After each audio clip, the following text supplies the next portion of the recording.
Torch light মেরে BNP পাওয়াই যাইতো না। আবার এখন আবার অনেক বিএনপি, ওরে বাবারে কত বিএনপি, আর বিএনপি ছাড়া কিছু দেখাই যায় না, কতক্ষণ ঠিক কিনা? এরা সুবিধাবাদী, কিছু আছে সুবিধাবাদী, বসন্তের কোকিল, সারা বছর খোঁজ নাই, বসন্তকালে কুহু কুহু করে, কতক্ষণ ঠিক কিনা? সাবধান করে গেলাম, মনে করে না হুজুর আবার বিএনপি, আমি ইসলামী আন্দোলনের লোক। কিন্তু বলে গেলাম, ক্ষমতায় যদি সফলতা হতো, আমাদের বিগত প্রধানমন্ত্রী শেখ হাসিনা যেই কায়দায় হোক ক্ষমতায় তো ছিল না? কায়দায় বেকায়দায় অকায়দায় ক্ষমতায় ছিল তো। ক্ষমতায় যদি সফলতা হয়, তার আজকের অবস্থাটা কোথায় চিন্তা করেন।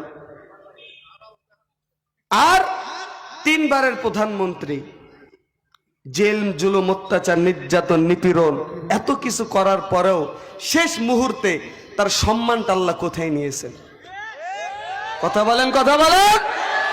আজকে বাংলাদেশের প্রত্যেকটা আলেম ওলামা, হুজুর, মৌলবী, মসজিদের ইমাম তার জন্য দোয়া করেছে।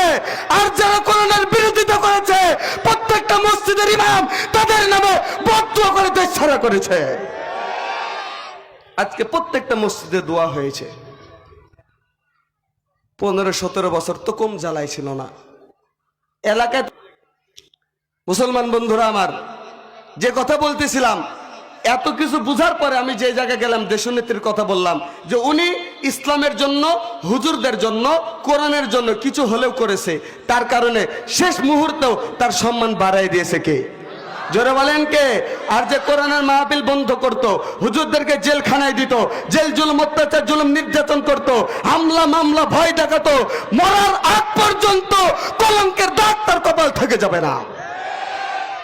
এজন্য হুজুরদের সাথে থাকবেন, রাজি আছেন তো ইনশাআল্লাহ? আলহামদুলিল্লাহ, আপনারা থাকবেন। আমি জানি চাঁপাইনবাবগঞ্জের মানুষ খুব ইসলাম প্রিয়, তাওহীদি জনতা, আমি জানি। তবে ভাই আমার, আমি যে কথা বলছিলাম, ক্ষমতায় যদি সফল কাম হতো, প্রধানমন্ত্রী বিগত তিনি কিন্তু সফল হতে পারতো, কিন্তু সফল হয় নাই।